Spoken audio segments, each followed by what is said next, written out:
Well, let's get into John 8 and the big debate about who are you. Um, I'd like to say that I'm going to keep this short, but I just know that it's not.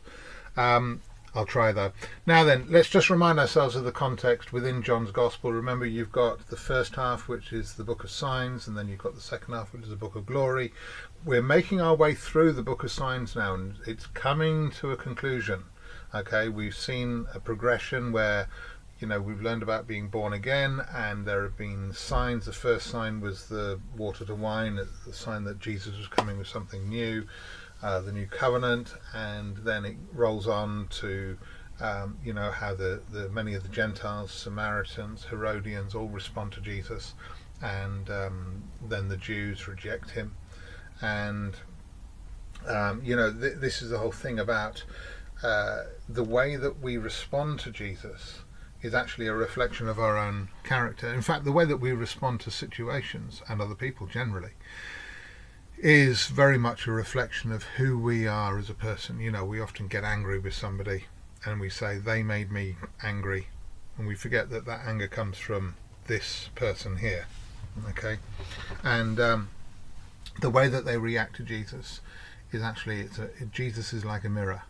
You see what you are when you meet with Jesus, and it's quite remarkable that the Gentiles and the sinners responding to God with faith and openness, the religious people all closed-minded, fixed in their ideas, very arrogant, and we see that coming to a head now with these debates about who are you. It's not just a question of who are you, Jesus, it's the question of who are you as a person individually. Who are the Jews? Who are the Israelites?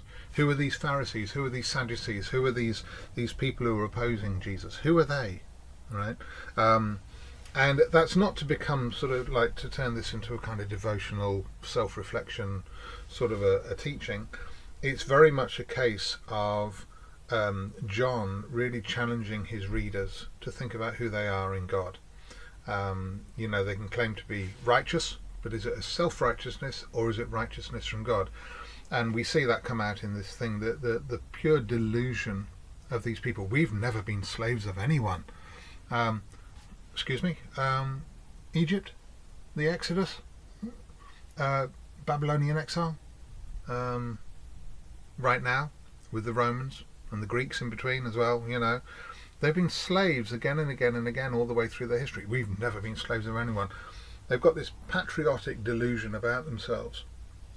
And that is why they're missing God, because they're so het up with their own ego that they really can't accept that Jesus is in fact the Messiah, because he doesn't fit with their agenda. All right. So there's quite a few things that you can pick out from here. Like I say, we're going through the book of signs, and we've had a lot of signs demonstrating who Jesus is. Remember this, the signs are not just miracles. They're miracles with something written on them. They're a sign that tell you something, And so, like I was saying, the water to wine, it shows Jesus brings a new covenant, right? The temple clearance, Jesus is the temple. Everything he does indicates something about his identity. In particular, we've seen that with the Moses thing. The Jews celebrated their times with Moses, and they wanted a prophet like Moses, Deuteronomy 18. The great promise, and so here comes Jesus, and he's not only like Moses, he's better than Moses. It indicates, look, this is the one. He's fulfilling all those Old Testament scriptures, and of course alongside that we've got the Psalms indicating that Jesus is the righteous suffering servant of Yahweh from the prophets, from Isaiah and so on. This is the whole thing. The biggest objection that the Jews had against Jesus was he suffered and died. He can't be the Messiah. And actually, John picks out all of those psalms from the Old Testament about the righteous suffering servant, and it proves that actually Jesus is the Messiah because he suffers and dies, because that was what was prophesied about him. They'd whitewashed over those bits because they didn't like him. They had that supermarket religion where they just pick the bits that they like, and they didn't really embrace the whole of the Old Testament. All right. There are several I am sayings that come up here. I am the light of the world is what he starts off with. I am the witness about myself. Unless you believe I am, you will never be saved. And so there's a very definite statement that you've got to believe that Jesus is Yahweh from the Old Testament in order to be saved. It's part of the gospel. It underpins the gospel. I'm not saying anybody who has confusion about the Trinity or confusion about different things isn't necessarily saved. I've come across people like that, but what I've also noticed is that when you actually open the scriptures and you explain that to them, then they embrace it immediately. I'm inclined to think that, they might resist it a little bit at first because they're going to say, what are you talking about? I don't understand the Trinity. I mean, who does? Well, none of us do. But the thing is, it's like there's a case whereby if they are really saved, they will immediately embrace the truth because the Spirit will witness within them. And I've come across that a few times. But the ones who resist, I'm inclined to think that they are really resisting God, and I think it's because they don't have the Holy Spirit indwelling them. They're not really saved. They're very religious, okay, but they're not actually saved. All right, so you see some themes here which actually echo chapter 1 as well, the prologue, the light, because of course in chapter 1 the light was coming into the world, and so on and so forth, and he's a witness also, and all of these things. And along with light, then you've got darkness, of course. The Pharisees are shown to be in darkness because they're confused and they're challenging Jesus. I'm not going to go through each verse detail by detail because you could be there for hours. All right, I just want to pick out the themes, and then you can read the text and you say, oh yeah, I see that, right? Also he's a witness. Witnessing is something that comes up in chapter 1. And so you see that Jesus is a witness about himself. His other witness is the Father, right? That's a pretty overwhelming testimony if you went to court with this. God is your witness, literally.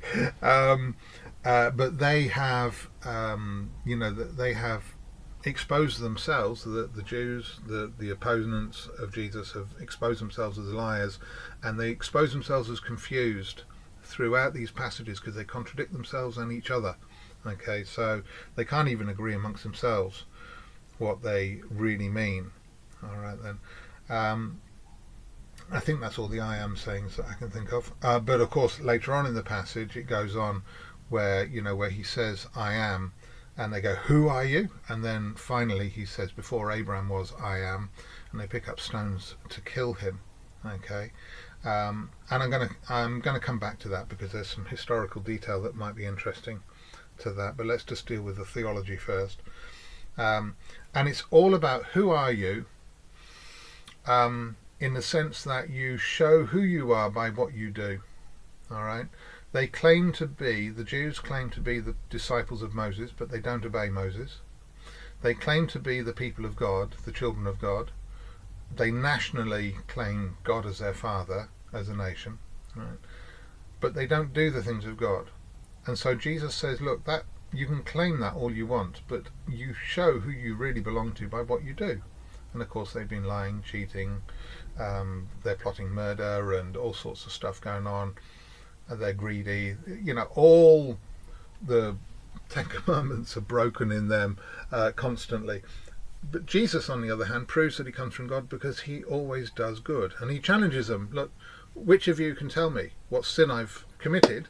And of course they can't. They're unable to. They can't say a thing against him.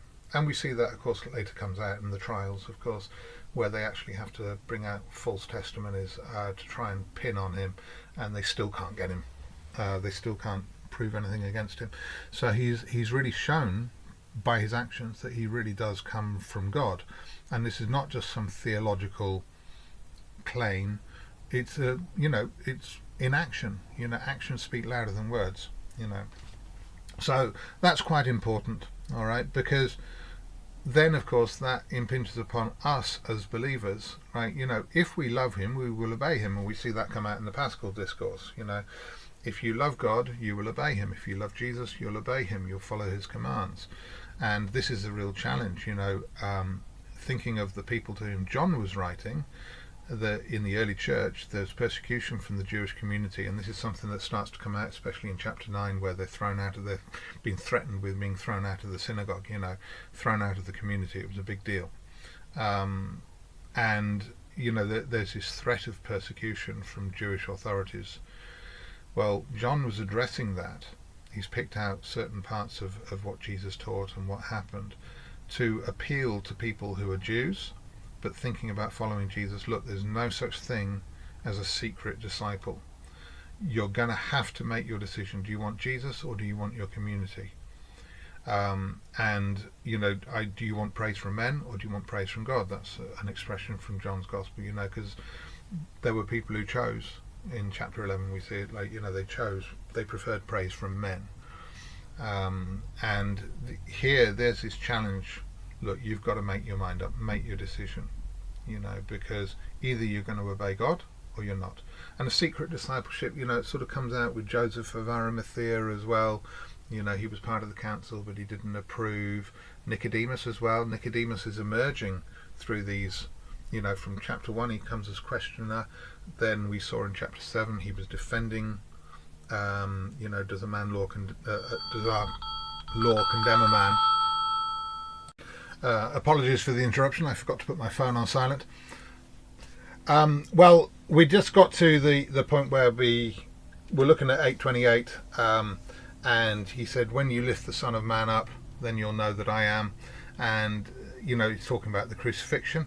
And that brings into context many of the things he says here, because he says, like, I'm going away and that kind of stuff in the previous verses.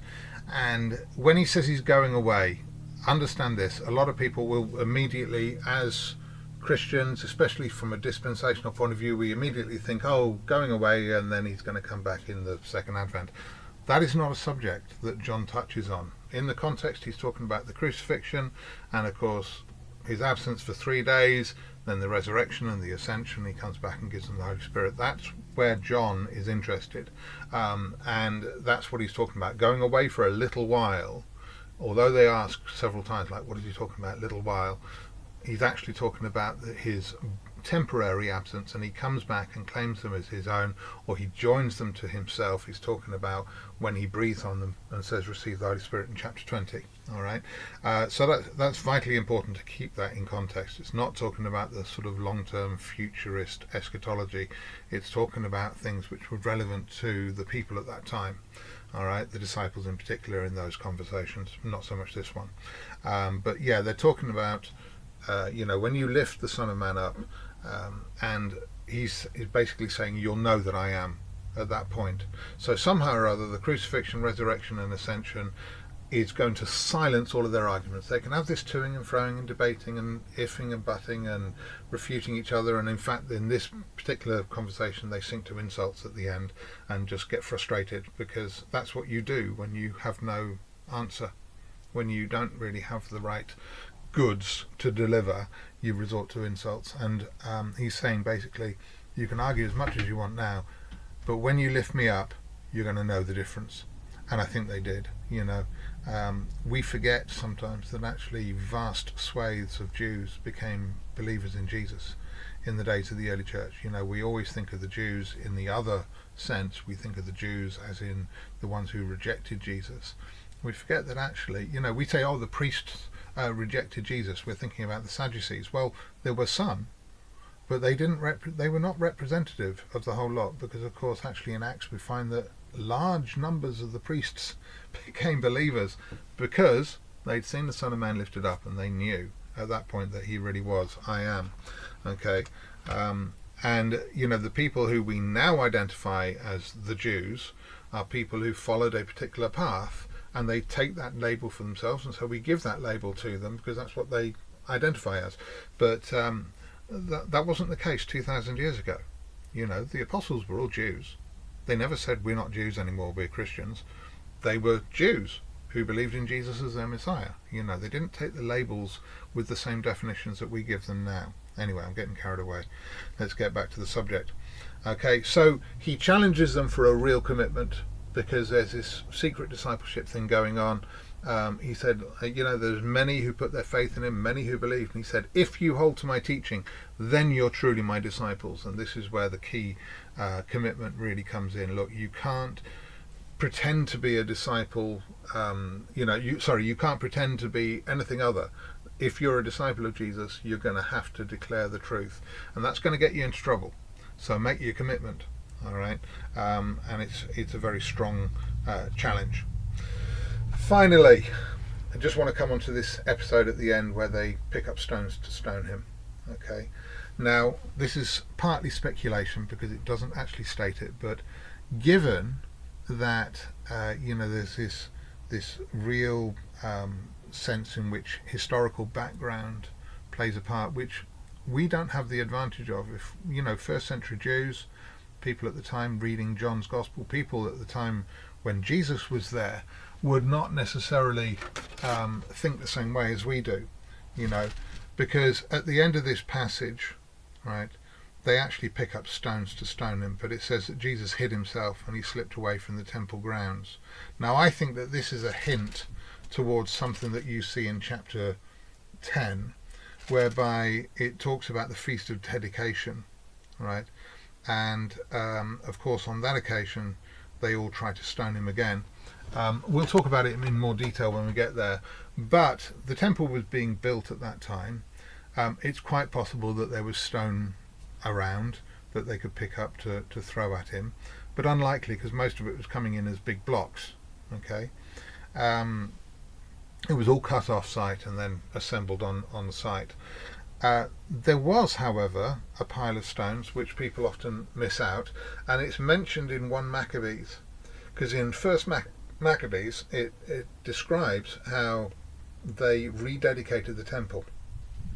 Now, the pagan kings had actually sacrificed pigs on the holy altar, and this left the Jews at the time, the Maccabees, with a dilemma. What do you do with these stones? They're holy because they're part of God's altar, but they've been defiled, so we can't use them, right? And they debated. Some said they needed to be thrown away because they were defiled. Others said, no, you can't, they're part of God's holy altar. And so they had this pile of stones, and so what do we do with them? And they decided, look, the Messiah is going to tell us what to do with these things when he comes. Meanwhile, put them aside, stack them up, leave them there, and when the Messiah comes, then he will tell us what to do. And it's just possible that here they are, the only stones available, and they pick them up to batter Jesus with. And the irony is, of course, that the Messiah is here, and suddenly they've realised what they can do with them. And what they do is actually kill the Messiah that they say they're waiting for. So there's an interesting sort of a twist there, So we'll see.